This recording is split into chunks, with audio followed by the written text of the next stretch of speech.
আসসালামু আলাইকুম। অবিরাম বাংলার সংবাদে সবাইকে স্বাগত জানাচ্ছি। আমি নাইম ফাথম মুবিন। শুরুতে বিআরবি কেবলস সংবাদ শিরোনাম। কল্যাণ রাষ্ট্র প্রতিষ্ঠা ছাড়া স্বাধীনতা অর্থবহ হবে না, মুফতি ফয়জুল করিম। আওয়ামী লীগের মতো কাজ করলে আমাদেরও একই দশা হবে, মির্জা ফখরুল। আওয়ামী লীগের মতো কাজ করলে তারা যে অবস্থায় পড়েছে বিএনপিকেও সে অবস্থায় পড়তে হবে বলে মন্তব্য করেছেন বিএনপির মহাসচিব মির্জা ফখরুল ইসলাম আলমগীর। কল্যাণ রাষ্ট্র প্রতিষ্ঠা ছাড়া স্বাধীনতা অর্থবহ হবে না, মুফতি ফয়জুল করিম। ইসলামী আন্দোলন বাংলাদেশের সিনিয়র নায়েবে আমির মুফতি সৈয়দ মোহাম্মদ ফজলুল করিম বলেছেন, বাংলাদেশের প্রত্যেকটি নাগরিকের অধিকার আদায়ের জন্য 5 আগস্ট জীবন বাজি রেখে হাজারো মায়ের বুক খালি করে আমরা দেশকে ফ্যাসিবাদী মুক্ত করেছি। ছাত্র জনতার গণ অভ্যুত্থানের মধ্য দিয়ে আমরা দ্বিতীয়বারের মতো দেশ স্বাধীন করেছি। এ দেশ আমার, এ দেশ আপনার। ডাবি বুয়েট আমাদের, কিন্তু পড়ার অধিকার সবার। দলমত ধর্ম বর্ণ নির্বিশেষে দেশ সবার। মুসলিমদের পাশাপাশি সকল ধর্মের মানুষ এখানে নিরাপদে থাকবে, এটাই স্বাভাবিক। সংখ্যালঘুদের নিয়ে যারা রাজনীতি করে তারাই হিন্দুদের মন্দিরে আক্রমণ চালায়। 5 আগস্ট যে বৈষম্য ও জুলুমের বিরুদ্ধে বিজয় এনেছি, পরবর্তী সময় এসে আমরা দেখলাম সেই আগের মতোই দখলদারি, চাঁদাবাজি, ধ্বংসযজ্ঞ শুরু করেছে একটি গোষ্ঠী। এসব বন্ধ করতে হবে। সবাই মিলে একটি কল্যাণ রাষ্ট্র প্রতিষ্ঠা করতে হবে। একটি কল্যাণ রাষ্ট্র প্রতিষ্ঠা ছাড়া ভাগ্যাহত জনতার ভাগ্যে কোনো পরিবর্তন হবে না, স্বাধীনতা অর্থবহ হবে না। রাষ্ট্র সংস্কার করে গ্রহণযোগ্য নির্বাচন সময়ের দাবি, কিন্তু ঘুরে ফিরে দুর্নীতিবাজদের ক্ষমতায় আনলে জনগণের দুঃখ দুর্দশা অন্ত থাকবে না। বুধবার বিকেলে ইসলামী আন্দোলন বাংলাদেশ ঢাকা মহানগর দক্ষিণের new market, Mirpur road,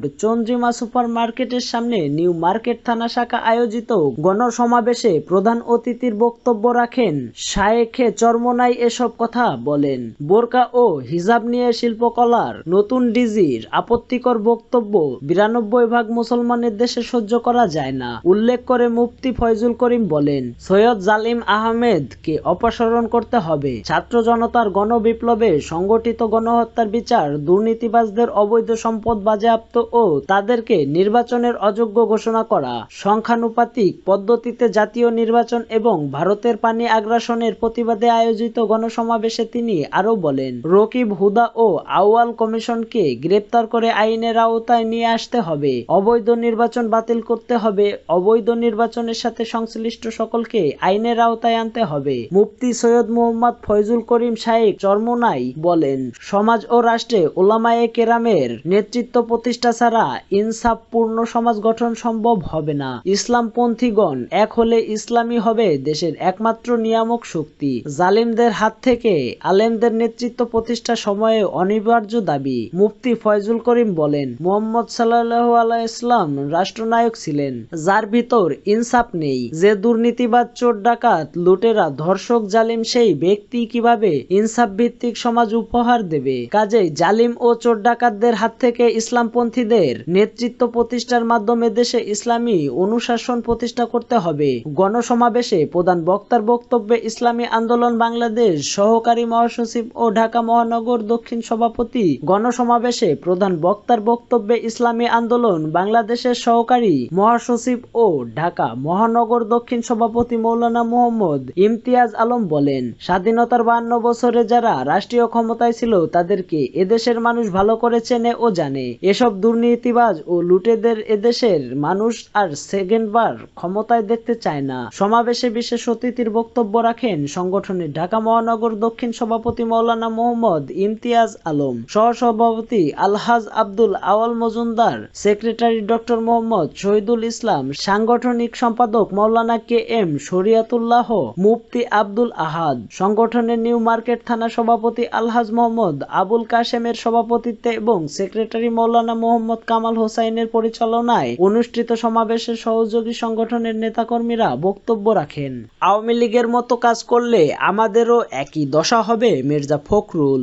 Awami লীগের মতো কাজ করলে তারা যে অবস্থায় পড়েছে বিএনপিকেও সে অবস্থায় পড়তে হবে বলে মন্তব্য করেছেন বিএনপির মহাসচিব মির্জা ফখরুল ইসলাম আলমগীর। বুধবার দুপুরে ঠাকুরগাঁয়ের হরিপুর উপজেলায় ঈদগাহ মাঠে উপজেলা বিএনপির আয়োজিত জনসভায় সভায় মির্জা ফখরুল এই মন্তব্য করেন। তিনি বলেন, আওয়ামী লীগ যা করেছে আমরা তা করলে তাহলে কি আমরা থাকতে পারবো? আমাদেরও একই দশা হবে। মির্জা ফখরুল বলেন বিএনপি জামায়াতের নেতাকর্মীদের নির্যাতনের জন্য আওয়ামী লীগ আয়নাঘর বানিয়েছিল। এই ভয়াবহ দানব ফ্যাসিবাদী হাসিনা সরকার 2000 মানুষকে খুন করেছে, আহত করেছে হাজার হাজার ছাত্র জনতা। আজকে আমরা মুক্ত বাতাসে বাস করছি, এটি ধরে রাখতে হবে। মনে রাখবেন, সেই পর্যন্ত আমরা মুক্ত থাকব যতদিন দেশকে স্বাধীন রাখতে পারবো। দলীয় নেতাকর্মীদের উদ্দেশ্য করে বিএনপি মহাসচিব বলেন, আমরা যদি আওয়ামী লীগের মতো শুরু করি তাহলে কি আমরা থাকতে পারবো? আমাদেরও একই রকম দশা হবে। আপনাদের কাছে অনুরোধ, আপনারা নিজের মানুষের কাছে নিজেকে প্রিয় বানান। কারো ওপর অন্যায় অত্যাচার নির্যাতন করবেন না। দেশে যে বিজয় অর্জন হয়েছে সেই বিজয় কিন্তু নষ্ট হতে দেবেন না। যে সুযোগ আসছে দেশকে সুস্থ করার, ভালো করার, সেটা যেন না হারাই। মির্জা ফখরুল বলেন, গত 16 বছর আমরা খুব কষ্ট পেরিয়েছি। মির্জা ফখরুল ইসলাম আরো বলেন, গত 16 বছর আমরা খুব কষ্ট পেয়েছি। শেখ হাসিনা সরকার আমাদের নির্যাতন করেছে। বিএনপি জামায়াত করার অপরাধে আপনাদের জেলে পুরে রাখা হয়েছে। সেই অবস্থার সমাপ্তি ঘটেছে। ছাত্র জনতার আন্দোলনের মুখে দেশ ছেড়ে পালাতে বাধ্য হয়েছে সনাতন ধর্মের মানুষজন, সংখ্যাগুরুদের আমানত। মন্তব্য করে বিএনপির মহাসচিব বলেন, আমাদের দেশে একটা বিরাট অংশ আছেন সনাতন ধর্মের মানুষ। তারা আমাদের আমানত, তাদের রক্ষা করার দায়িত্বও আমাদের। এই আমানত আমাদের রক্ষা করতে হবে। সামনে পূজা আসছে, পূজায় যেন অঘটন না ঘটে। মির্জা ফখরুল বলেন, বর্তমান সরকার বলেছে কিছু কিছু জিনিস আওয়ামী লীগ সরকার খুবই খারাপ করে দিয়ে গেছে। এর মধ্যে একটি হলো ভোটের ব্যবস্থা। এটা ঠিক করার দরকার। সবাই যাতে ভোট দিতে পারে, যার ভোট সেই দেবে, যাকে খুশি তাকে দেবে, এমন একটা ভোটের মধ্য দিয়ে আমরা প্রতিনিধি নির্বাচন করব। এই সময়টুকু অন্তর্বর্তী সরকারকে দিতে হবে। তারা সবাই নিরপেক্ষ মানুষ, কোনো দল করেন না, কিন্তু দেশকে ভালোবাসেন। তারা কাজ শুরু করেছেন, আমাদের উচিত হবে তাদের সহযোগিতা করা। ভারত সম্পর্কে মির্জা ফখরুল বলেন, আপনাদের পাশেই ভারত, ওরা অনেক খারাপ কাজ করে। সীমান্তে আমাদের লোকজনকে গুলি করে মেরে দেয়। আমরা তাদের সঙ্গে ভালোভাবে প্রতিবেশীর মতো থাকতে চাই, কিন্তু আমাদের ওপর যদি অন্যায় অত্যাচার হয় তার প্রতিবাদ আমরা জানাবো। জনসভায় জেলা বিএনপির সাধারণ সম্পাদক মির্জা ফয়সাল আমিন, সভাপতি নূর করিম, ওবায়দুল্লাহ মাসুদ, আবু তাহের দুলাল, হরিপুর উপজেলা বিএনপির সভাপতি জামাল উদ্দিন, সাধারণ সম্পাদক আবু তাহের সহ জেলা বিএনপি ও সহযোগী সংগঠনের নেতাকর্মীরা উপস্থিত ছিলেন।